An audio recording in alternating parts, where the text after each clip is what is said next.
বিভিন্ন শুধু ঢাকা শহর না, ঢাকা শহর সহ বাংলাদেশের সকল মানুষ, সকল জেলা উপজেলার বহু মানুষ বিদ্যুতের কষ্ট ভোগ করছেন এই মুহূর্তে। কিন্তু এই যে বিদ্যুতের সমস্যা, এই সমস্যা স্বৈরাচার, যে স্বৈরাচারকে এই দেশের মানুষ বিতাড়িত করেছে, তাদের আনপ্ল্যান অপরিকল্পিত পরিকল্পনার জন্য, অপরিকল্পিত বিভিন্ন পদক্ষেপের জন্য আজকে বিদ্যুৎ এবং জ্বালানির এই অবস্থা।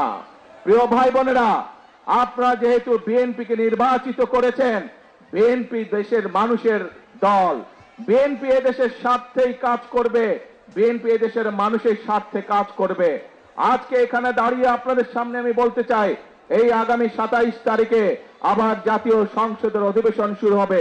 সেই জাতীয় সংসদ অধিবেশনে আপনাদের দল, আপনাদের সরকার দেশের মানুষের সামনে জাতীয় সংসদের মধ্যে উপস্থাপন করবে কিভাবে আমরা ইনশাআল্লাহ আগামী 10 বছর এই দেশের বিদ্যুৎ সমস্যার সমাধান করব।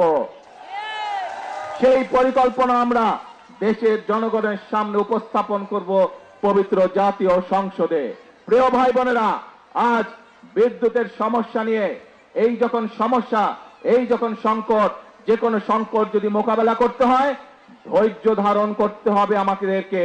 যে কোনো সংকট যদি মোকাবেলা করতে হয়, ঠান্ডা মাথায় পরিকল্পনা গ্রহণ করে ধীরে ধীরে সংকটের মোকাবেলা করতে হবে।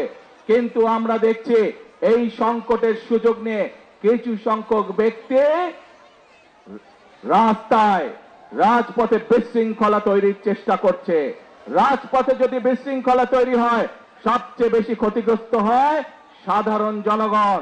তাদের ব্যবসা বাণিজ্যের ক্ষতিগ্রস্ত হয়, তাদের চাকরি বাকরি ক্ষতিগ্রস্ত হয়, তাদের জীবনযাত্রা ক্ষতিগ্রস্ত হয়, কিন্তু উপকৃত হয় সেই সকল বিশৃঙ্খলাকারী। প্রিয় ভাই বোনেরা, প্রথমেই বক্তব্যের প্রথমেই আমি আপনাদের সামনে বলেছি, আমাদের লক্ষ্য হচ্ছে আগামীতে একটি ওয়েলফেয়ার স্টেট গঠন করা, একটি কল্যাণমুখী রাষ্ট্র গঠন করা, এবং সে কারণে আমরা কি কি পদক্ষেপ গ্রহণ করছি আপনাদের সামনে আমি তুলে ধরেছি। এখানে আপনারা হাজার হাজার মানুষ সমর্থন দিয়ে বলেছেন যে এই পরিকল্পনাগুলো যদি বাস্তবায়িত হয় তাহলে বাংলাদেশের মানুষ উপকৃত হবে, তাই তো নাকি? তাহলে প্রিয় ভাই বোনরা, আজকে এই বক্তব্যের শেষে এসে আপনাদেরকে বলতে চাই, আপনারা যে সমর্থন দিয়েছিলেন 12 ফেব্রুয়ারি নির্বাচনে, সেই সমর্থনের উপরে আপনারা আস্থা ধরে রাখুন। ইনশাআল্লাহ আপনাদের নির্বাচিত দল বাংলাদেশ জাতীয়তাবাদী দল ইনশাআল্লাহ জনগণের জন্য অতীতেও কাজ করেছে, বর্তমানেও কাজ করবে, এবং দেশ এবং জনগণের স্বার্থের বাইরে কোনো কাজ করবে না।